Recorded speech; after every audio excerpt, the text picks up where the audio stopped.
దేవునికి స్తోత్రం. మన ప్రభువును రక్షకుడైన యేసుక్రీస్తు వారి నామంలో అందరికీ ఉదయకాల శుభములు తెలియజేయుచున్నాను.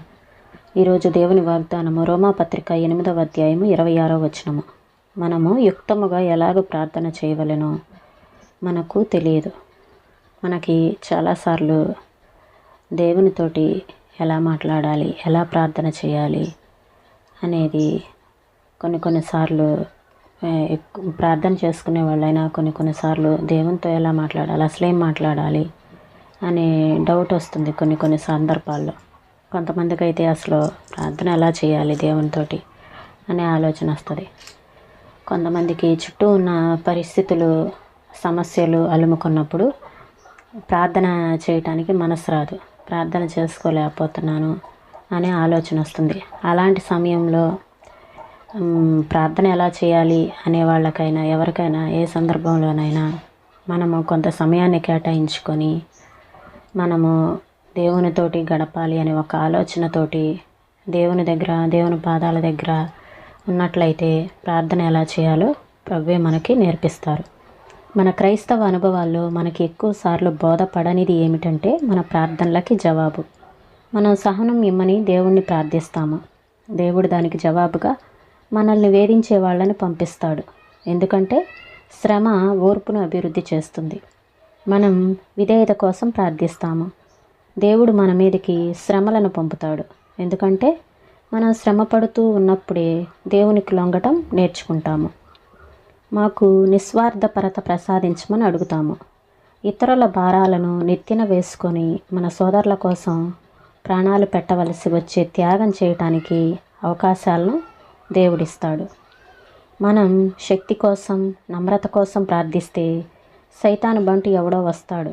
మనం ధూళిలో కూలిపోయి వాడు తొలగిపోయేలా మొరపెట్టేదాకా బాధిస్తాడు. మా విశ్వాసాన్ని బలపరచు తండ్రి అని ప్రార్థిస్తే మన డబ్బు రెక్కలు కట్టుకొని ఎగిరిపోతుంది, లేక మన పిల్లల ఆరోగ్యం దెబ్బతింటుంది, లేక ఇప్పటి వరకు కనీ విని ఎరుగని శ్రమ ఏదో సంభవిస్తుంది.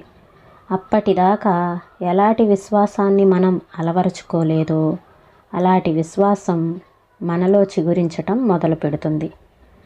దీన మనస్సు కోసం ప్రార్థిస్తే ఎక్కడో తక్కువ స్థాయి సేవ మనకు అప్పగించబడుతుంది. మనకి ద్రోహాలు జరిగిపోతుంటాయి. ప్రతీకారానికి తావుండదు. ఎందుకంటే వదకి తేబడే గొర్రెలాగా మన ప్రభువుని తీసుకెళ్లారు. ఆయన నోరు మెదపలేదు.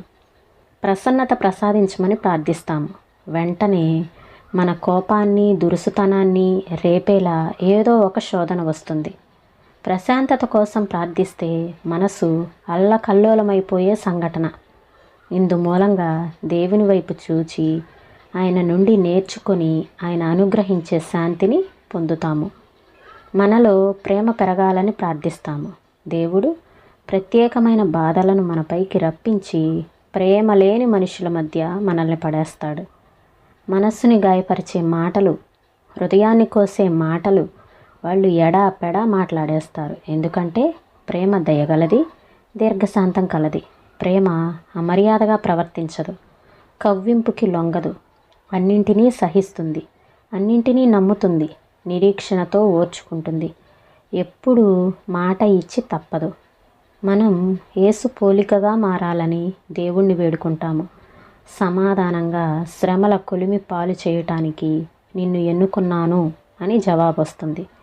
నీ హృదయం భరించగలదా? నీ చేతులు బలంగా ఉంటాయా? వీటిని సహించటం నీకు చేతనవుతుందా?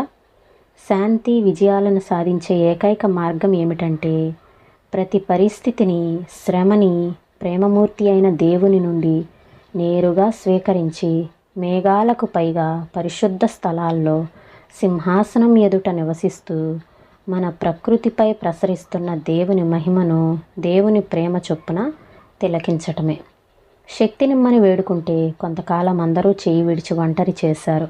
హత్తుకున్న ప్రేమ గాయాలు చేసింది. ఆసరాలన్నీ విదిలింది, కొట్టి వదిలేశాయి. నిస్త్రాణలో, వణుకులో, ఒంటరితనంలో పరమతండ్రి హస్తాలు నన్నెత్తిపట్టాయి. వెలుగునిమ్మని వేడుకుంటే దాక్కున్నారు సూర్యచంద్రులు. అనుమానాల పెనుమబ్బుల్లో మిణుకుమనే చుక్క నా బేలతనం కేసి జాలిగా చూసింది. నా చిరుదీపపు కాంతి కొడిగట్టింది. చీకటి కంబళి కప్పుకొని నీడల్లో తారాడుతుంటే క్రీస్తు వదనం చీకట్లు చెదరగొట్టి వెలుగునిచ్చింది. శాంతి నిమ్మని వేడుకుంటే, విశ్రాంతికై అరులు చాస్తే, బాధల చేదు మందు మింగి కళ్ళు మూతలు పడితే, ఆకాశాలు ఏకమై పెనుగాలిని పోగు చేశాయి.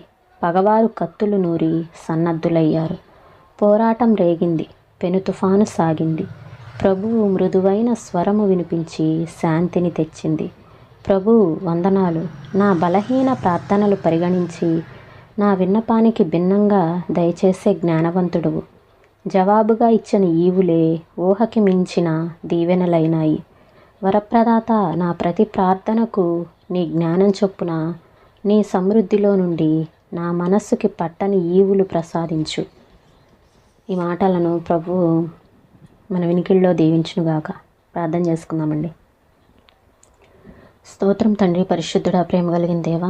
అయ్యా నా తండ్రి, మేము వేటి కోసమైతే ప్రార్థిస్తున్నామో వాటికి భిన్నంగా పరిస్థితులు ఉంటున్నాయి తండ్రి. ప్రభా, మేము విధేయత కోసం ప్రార్థించిన దేవా, నిస్వార్థపరత కోసం ప్రార్థించిన, శక్తి కోసం ప్రార్థించిన దానికి తగిన పోరాటం మాకు ఎదురవుతూనే ఉంది ప్రభా.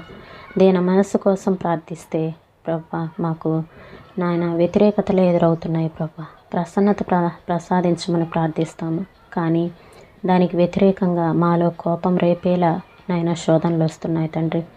వాటిని మేము ఎదిరించగలిగినటువంటి శక్తి మీ పాదాల దగ్గరే మేము పొందుకోగలం ప్రభా. అయ్యా నా తండ్రి, మాలో ప్రేమ పెరగాలని మేము ప్రార్థిస్తాము, కానీ ప్రత్యేకమైన బాధలు, ప్రేమ లేని మనుషుల మధ్య మేము ఉండాల్సి వస్తుంది. అయ్యా నా తండ్రి, వాళ్ళు గాయపరిచే మాటలు, హృదయాన్ని కోసే మాటలు మాట్లాడుతూ ఉంటే ప్రభా, మీ ప్రేమని మా హృదయాల్లో నింపమని వేడుకొంచున్నాను తండ్రి. ప్రేమ దయగలది, దీర్ఘశాంతం కలది, అన్నింటినీ నమ్ముతుంది, నిరీక్షణతో ఓర్చుకుంటుంది, ఎప్పుడూ మాట ఇచ్చి తప్పదు. ఇలాంటి నాయన ప్రభా, మీ ప్రేమను మా హృదయాల్లో నింపమని వేడుకొంచున్నాం ప్రభా. అయ్యా, మీరే సహాయం చేయండి దేవా. శ్రమల కొలిమిలో ఉన్నప్పుడు మా హృదయం భరించగలిగేటంత శక్తిని మాలో నింపమని వేడుకొంచున్నాను ప్రభా. సహాయం చేయండి దేవా. అయ్యా నా తండ్రి, మా హృదయాలలో మీ వెలుగుని నింపమని వేడుకొంచున్నాను. చీకట్లను ఎదిరించే శక్తిని మాకు అనుగ్రహించండి ప్రభా. ఈ ఉదయకాల సమయంలో ప్రతి ఒక్కరికి ఇటు కృపనిచ్చి నడిపించమని యేసయ్య పరిశుద్ధమైన నామంలో అడిగి వేడుకొంచున్నాం తండ్రి. ఆమేన్.